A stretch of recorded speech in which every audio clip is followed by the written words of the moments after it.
है। तो काफी सारे सेलर्स का ये डाउट रहता है कि यार मीशो पे हमने अकाउंट बना लिया, लिस्टिंग कर रहे हैं, तो अब ये जो मीशो प्राइस है और रॉन्ग डिफेक्टिव प्राइस है, इसका क्या सीन है? ये समझ ही नहीं आता। अगर मीशो प्राइस पे हम मार्जिन अपना सेट कर दे तो रॉन्ग डिफेक्टिव पे हमें घाटा होने लगता है। तो देखिए, इन सब चीजों से बचने के लिए आपको ये वीडियो देखनी है और कुछ नहीं करना है। बाकी इसमें आपको Meesho price, shipping price, wrong defective सबके बारे में बताने वाली हूँ, तो इसको पूरा देखिएगा। तो पैनल पे बता देती हूँ मैं आपको, चलते हैं स्क्रीन पर। तो देखिए, सबसे पहले समझने वाली चीज जो है वो है प्राइस, जो कस्टमर को दिखने वाले हैं। तो जो कस्टमर को दिखने वाले प्राइस होते हैं वो होते हैं हमारे यहाँ पर हमें साइड में जो शो करते हैं, ये है जो कस्टमर को दिखेगा। लाइक ये हमने अभी इसका प्राइस डाला हुआ है मीशो प्राइस 169, ये मीशो प्राइस के अकॉर्डिंग आएगा, ठीक है।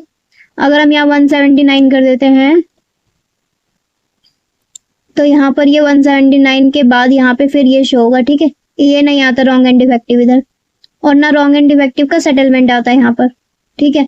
तो ये शिपिंग लगने वाला है और फिर उसके बाद कस्टमर को दिखने वाला है, क्योंकि हमने इसकी एमआरपी ज्यादा डाली हुई है। अगर हम एमआरपी कम डाल देंगे, लाइक 299 अगर मैं इसकी एमआरपी डाल देती हूँ, तो कस्टमर को शिपिंग प्राइस अलग से दिखने लग जाएगा, ठीक है। तो फ्री डिलीवरी ही हम रखते हैं इसको। अब यहाँ एक चीज और समझ लीजिए आप, कि अगर आपको मान लो एस का साइज का प्राइस अलग रखना है, एम का अलग रखना है, अगर आपका वेरिएशन है साइजेस में या कलर्स में, किसी भी चीज में अगर आपको सबके प्राइस अलग रखना है, तो ये वाला जो टिक है इस पे अनटिक कर दीजिए, ठीक है।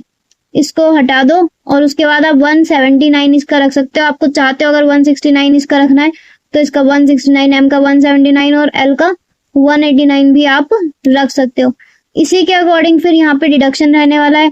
जैसे जैसे आप यहाँ पे जिस पे क्लिक करोगे उसका ही आपको बता देगा कि कितना आपके पास आने वाला है। तो यहाँ पे आप शो हो रहा है, आपके पास दिख रहा होगा आपको।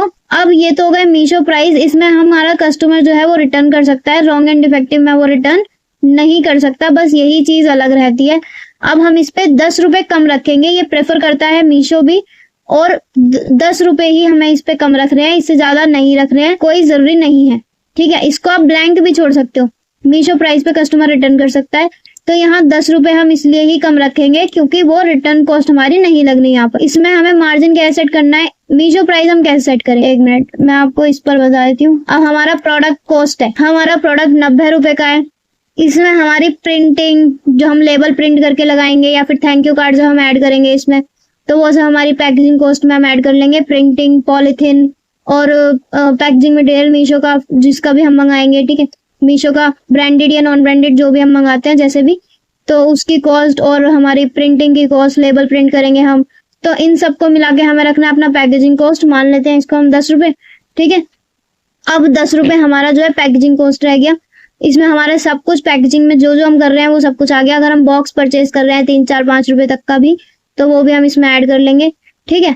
अदर कॉस्ट में आ जाता है, जैसे हमें चार्ज करना है, सीए को भी चार्ज करना है, सबकी फीस निकालनी है, अगर हमने कोई ऑफिस ले रखा है उसकी निकालनी है, हमारा आने जाने का खर्चा इतना लग रहा है तो हमें वो भी सब कुछ ऐड करना है।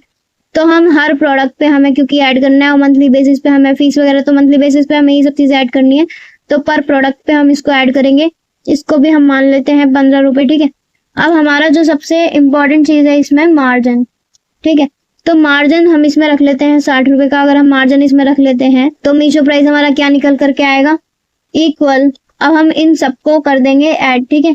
अब हम अगर इन सबको यहाँ पे हम सम लगा देते हैं और इन सबको लेकर इन सबको हमें ले लेना है, एंड जब हम कैलकुलेट करते हैं तो 175 हमारा मीशो प्राइस आ गया। इन सबको ऐड करने के बाद मीशो प्राइस आ गया। अब हमारा रॉन्ग डिफेक्टिव क्या रहने वाला है, उसमें रिटर्न कॉस्ट नहीं ऐड होगी।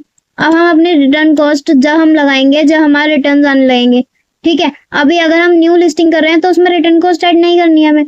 बाद में हम अपने प्रोडक्ट में हमारा 10% रिटर्न आ रहा है मान लो, या फिर 5% रिटर्न आ रहा है, तो उसको आप अदर कॉस्ट में ऐड कर लीजिए स्टार्टिंग में, ठीक है। मान लो अगर हम इसमें ही 25 रुपए कर दें, 10 रुपए इसमें हम रिटर्न कॉस्ट की बढ़ा दें, तो 185 हमारा मीशो प्राइस रहने वाला है। इसमें हम रिटर्न कॉस्ट ऐड नहीं करेंगे रॉन्ग एंड डिफेक्टिव में। तो हम यहाँ पर आ जाते हैं, ठीक है।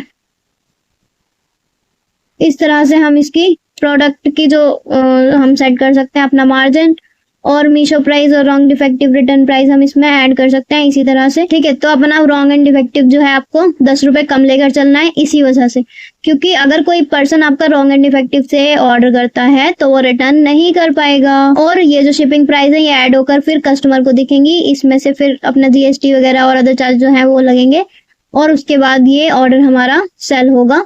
इतना हमारे पास बैंक सेटलमेंट रहने वाला है। ओके, हमने 169 का अगर ये हम बेच रहे हैं तो हमारे पास 161 रुपीज आने वाले हैं बैंक सेटलमेंट के थ्रू। आप 10 रुपए कम इसको मान के चलो और अपना मान लो कि भाई इतने तो आएंगे ही आएंगे। अगर आप 179 का सेल करा, हम एम साइज मंगाया किसी ने तो 171 आने वाले हैं, एल मंगाया किसी ने तो फिर 181 आने वाले हैं। ठीक है, तो ये सब बैंक सेटलमेंट जो हमारे बैंक में आने वाला है, जो बैंक अकाउंट नंबर हम देंगे इनको।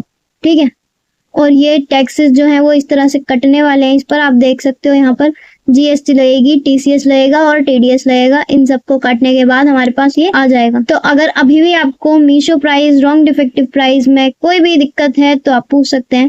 चलेंगे फिर नेक्स्ट वीडियो में। अगर आपको ये हेल्पफुल लगी हो तो चैनल को सब्सक्राइब करिएगा, इस वीडियो को लाइक करिएगा। Thank you so much for watching.